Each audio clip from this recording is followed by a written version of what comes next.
Antes de entrar no assunto que gostaria de abordar na noite aqui desta tribuna, queria falar um pouco sobre o que abordou o senador Cristóvão Buarque. É verdade, precisamos discutir urgentemente, senador Cristóvão, esse assunto. Mas também não podemos ficar eternamente dependentes que médicos estrangeiros cuidem do nosso povo e da nossa gente. Está mais do que na hora de buscarmos um programa, de termos realmente os nossos profissionais, ou seja, os brasileiros qualificados, preparados, e não pessoas importadas, oriundas de outra realidade. Não estou aqui discriminando de forma nenhuma, não entenda nisso. Entendo sim a importância da saúde pública, mas já se passaram 3 anos. Quantos anos vamos precisar mais para que a gente possa ter novas gerações e números maiores de escolas de medicina para atender de forma decente e adequada o nosso povo e a nossa gente? Pois não, senador Rodolfo. Senador Eduardo Morinho, concordo com Vossa Excelência. O problema é o seguinte, é a realidade atual. Tem 7.000 médicos atendendo comunidades, deve ter no interior do Sergipe também, claro, assim como tem no interior do Amapá. Claro. No Amapá, na nossa capital, Macapá, existem 52 médicos do programa. Claro. Tem uma localidade, uma comunidade de 5.000 habitantes. O endereço dessa comunidade é esquina do Rio Amazonas com Atlântico. Essa comunidade nunca teve médico, nunca. 5.000 pessoas vivem nessa comunidade. Ela tem hoje 5 médicos. O que ocorre é que daqui a 30 dias, essa comunidade, 30, 40 dias no máximo, essa comunidade vai ficar sem nenhum médico. Imagine, a pergunta que temos que fazer é se o direito sagrado do povo brasileiro, de todo o povo brasileiro, principalmente do povo que vive nos locais mais distantes, nos chamados grotões, o povo que vive nas nossas cidades do interior, que tem tido ao longo do tempo, não por responsabilidade de governo A ou B, mas ao longo do tempo o Estado brasileiro teve incapacidade de colocar médico lá nesses locais, se nós temos o direito, aí eu digo nós, porque eu falo de nós, o Congresso Nacional, e eu falo do Executivo, se existe o direito do Estado brasileiro, através dos seus representantes e do chefe do Poder Executivo, caçar o direito que foi conquistado por essa gente, por milhões de brasileiros, de hoje ter atendimento médico, de hoje ter assistência médica. O que ocorre é que a situação atual, se não ocorrer a apreciação da medida provisória de prorrogação do programa, simples, 7.000 médicos vão ter que voltar para suas casas, em seus países de origem, e o povo que vive nesses locais vai ficar sem atendimento. É essa questão central que me parece que nós temos que debater hoje e agora.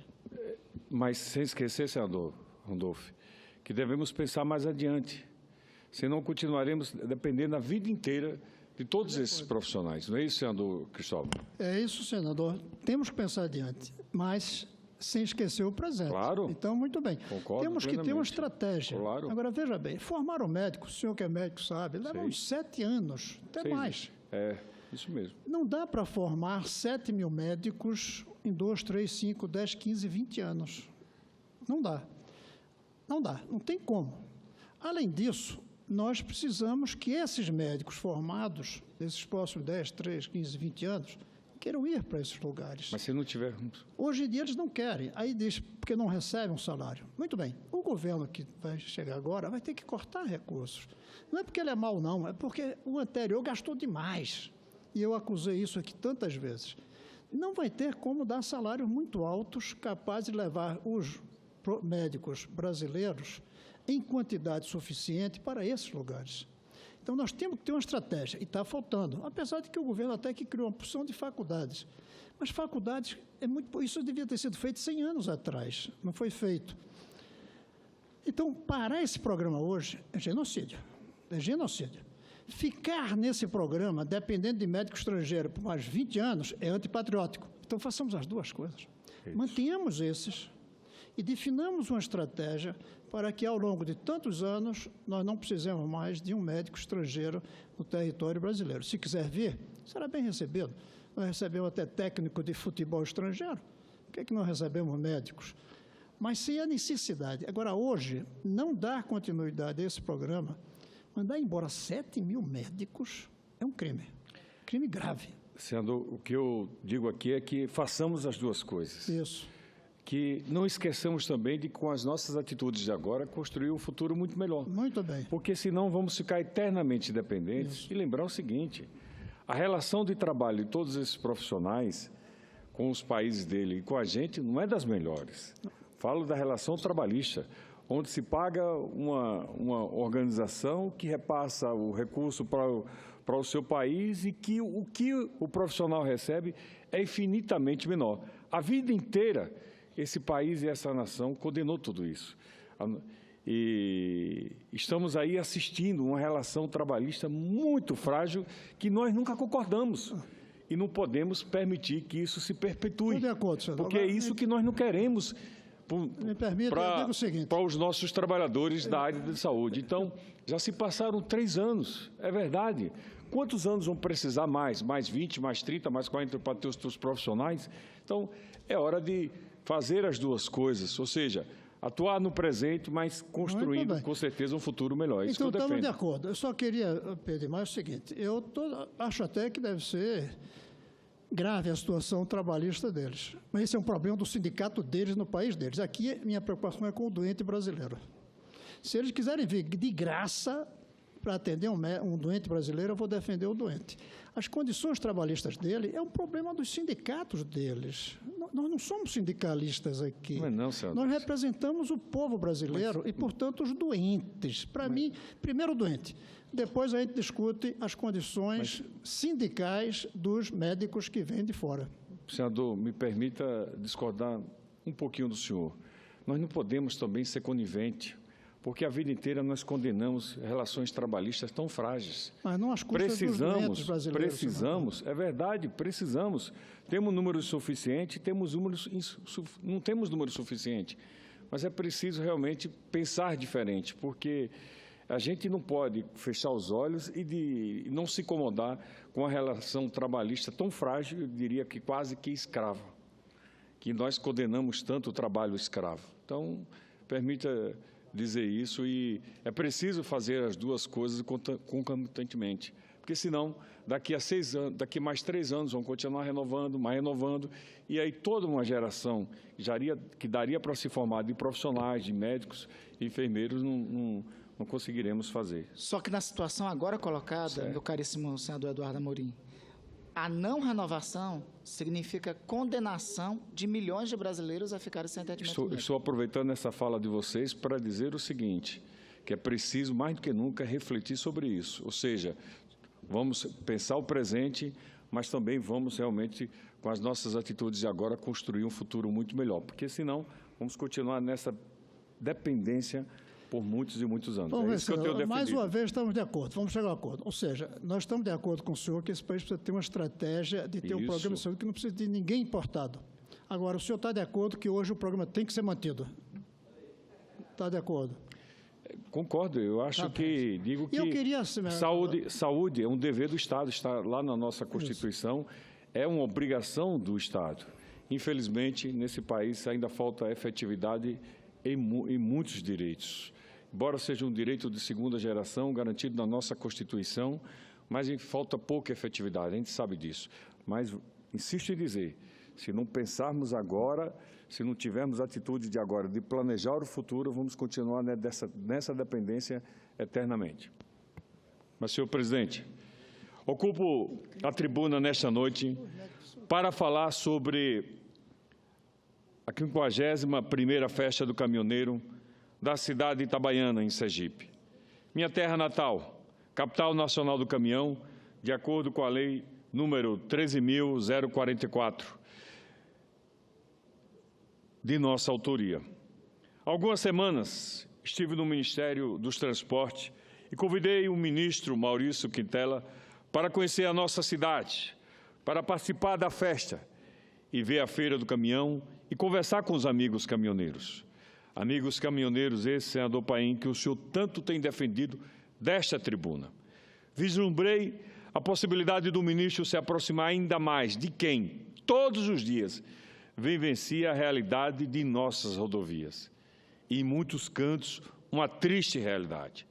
É importante salientar que o transporte de carga realizado através de nossas rodovias é responsável por mais de 60% do volume de mercadorias movimentadas no nosso país. Isso, senhor presidente, representa algo em torno de 6% do Produto Interno Bruto brasileiro. Para se ter uma ideia da importância da correta manutenção e conservação das nossas rodovias para as empresas, o deslocamento de carga pelas estradas nacionais equivale a mais da metade da sua receita líquida, chegando a algo em torno de 62% da receita na agroindústria e 65% entre as indústrias de alimento. Diante deste quadro, Itabaiana se apresenta como uma cidade importantíssima para o deslocamento rodoviário no nosso país. Ela é a segunda cidade no país com maior número de caminhoneiros e, proporcionalmente, a cidade com maior número de caminhões no nosso Brasil. Portanto, senhor presidente, colegas senadores, a passagem do ministro dos Transportes, Maurício Quintela, por Sergipe, foi muito positiva para o nosso Estado, especialmente para os irmãos caminhoneiros. No sábado, visitamos a praça de eventos, onde ocorre shows festivos, e o ministro pôde ver de perto o calor humano dos sergipanos, especialmente dos itabaianenses. No domingo, participamos da alvorada festiva com desfile de caminhões pela cidade, este o ponto alto da nossa festa. Os caminhoneiros enfeitam seus veículos e um grande buzinaço é realizado em toda a cidade. De acordo com os organizadores, este ano foram mais de 2.000 caminhões que participaram da alvorada. No mesmo dia, o ministro Maurício Quintela conversou com caminhoneiros e afirmou categoricamente que a licitação para a duplicação da BR-101 no trecho que liga Sergipe à Bahia deve ser feita aproximadamente no mês de agosto. E garantiu ainda que essa licitação é uma das prioridades da sua pasta, uma vez que esta obra, além de dar maior comodidade, dará, sobretudo, mais segurança a todos nós. Senhor presidente, não poderíamos ter melhor notícia. A duplicação da BR-101 neste trecho significará o avanço e o progresso para toda a região centro-sul do nosso Estado, o Estado de Sergipe. Contudo, durante a audiência com o presidente Michel Temer, com o ministro Maurício Quintela e com os senadores Antônio Carlos Valadares e Ricardo Franco, ficou acertada também a retomada imediata da obra da BR-101 no trecho norte, no estado de Sergipe, até a cidade de Propiá. Sensível aos transtornos causados e aos inúmeros acidentes ocorridos, o presidente vê a importância da conclusão desta obra não apenas para os sergipanos e alagoanos, mas sim para todo o Nordeste e para todo o país. Desde 1998, o sergipano sofre com essa obra que, acredite, senhor presidente, já completou a sua maioridade e está lá de forma interminada. Antes do início desta obra, há 18 anos, esse trecho colecionava inúmeros acidentes. E durante as obras, ao longo de todos esses anos, os desastres continuam a acontecer, inclusive com vítimas fatais, até mesmo com membros do Exército Brasileiro, que foi o órgão responsável pela duplicação da estrada que liga a cidade de Laranjeiras à cidade de Capela. Para a BR-235, o ministro afirmou que o DENIT está preparando o projeto para a contratação de serviços de manutenção e restauração desta rodovia para o próximo semestre. Além disso, já está sob estudo a duplicação do trecho da BR-235 a partir do entroncamento com a BR-101 e esta, uma das nossas bandeiras de luta aqui em Brasília. Inclusive, senhor presidente, mostramos em loco como é perigoso transitar pela BR-235 no trecho sergipano. Há vários casos de pessoas que foram atropeladas nos povoados que margeiam a rodovia, além dos constantes riscos de ultrapassagens. A duplicação desta rodovia ajudará muito a escoar a produção agrícola entre Sergipe e Bahia. Além disso, senhor presidente, o ministro afirmou que o DENIT também vai retomar o projeto de pavimentação da BR-235 no trecho que liga Itabaiana a Carira. Este, senhoras e senhores senadores, foi, sem sombra de dúvidas, um final de semana muito proveitoso para os sergipanos, com o anúncio de todos esses investimentos no nosso Estado. Para finalizar, gostaria de agradecer ao prefeito Valmir de Francisquinho pela recepção e pela excelente organização. Agradecer também ao ministro dos Transportes, Maurício Quintela, que deixou, com certeza, sua família e deixou seus afazeres aqui no Ministério para estar lá presente, pela forma cordial e respeitosa com a qual se dirigiu aos sergipanos. Alagoano, ele é conhecedor da nossa realidade. Aproveito ainda para parabenizar todos os sergipanos, em especial ao itabaianense, povo guerreiro, que com bom trabalho e entusiasmo fez mais uma belíssima festa do caminhoneiro. E volto a dizer, senhor presidente, sou testemunha do quanto o senhor tem defendido esta categoria de irmãos caminhoneiros, que na minha família tive inúmeros parentes, e tenho inúmeros parentes. Tive um irmão motorista que sofreu de um acidente e veio a óbito, pai caminhoneiro, sogro caminhoneiro. Portanto, o caminhão está no DNA não só da minha família, mas com certeza de inúmeras famílias em Sergipe, especialmente na cidade de Itabaiana. E agradeço tudo que o senhor tem feito para o caminhoneiro brasileiro em defesa dessa tão importante categoria que é o caminhoneiro. Senador Eduardo Amorim, deixa eu cumprimentar a Vossa Excelência pelo brilhante relatório que fez. Trabalhou em 2, 3 comissões, o projeto estava pronto para ser encaminhado, inclusive, para a Câmara dos Deputados, e, infelizmente, houve um requerimento para o plenário, e o projeto está aqui parado. Então, eu aproveito a fala de Vossa Excelência, primeiro, para ver se a gente retira esse requerimento e permita que o projeto ande, que vai atender milhares e milhares de caminhoneiros. A última reunião que eu tive com eles em Três Cachoeiras, e cumprimento o Nelson, que Vossa Excelência conhece, que é um dos líderes, ele me disse nem que eles cheguem todos os caminhões dos caminhoneiros do Brasil todo e se apropriem dele, aqueles que acham que eles não podem fazer um fundo comum, não é um seguro, é um fundo comum, que no caso de roubo do caminhão ou de acidente, eles mesmos se cotizam e administram aquele prejuízo, se caso ele acontecesse.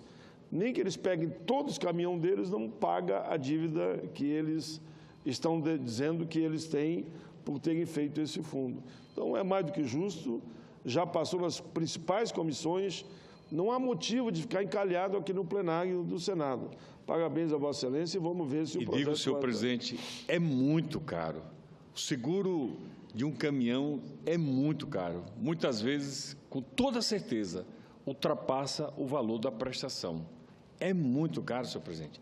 Precisa se encontrar uma forma, um meio realmente de baratear, sem tirar nenhuma garantia, dando conforto e dando, com certeza, mais segurança e mais possibilidade para que eles possam realmente ter aí essa segurança e ter esse seguro. Tive o privilégio de relatar o projeto de vossa autoria em uma das comissões e que também espero que isso venha o quanto antes para a plenária. Digo, como caminhoneiro, que eu já fui, e como, volto a dizer, familiares, parentes, envolvidos com o meio dos transportes, com o caminhão, é muito caro, cada vez pior. E, olhe, nem todo seguro, nem toda seguradora quer fazer o seguro de alguns caminhões. Exatamente, caminhão com mais de 10, 15 anos, eles não querem fazer. Eles não querem mais fazer. E aí, que segurança esses caminhoneiros têm? E se acontecer algum acidente, ou seja, todo o trabalho da vida inteira é jogado fora, além daqueles que venham, por acaso, colidir ou sofrer um acidente com esse caminhoneiro. Então, isso, com toda certeza, não é justo. É preciso realmente buscar uma forma para baratear a vida do caminhoneiro. Sou testemunho que o senhor tem feito isso.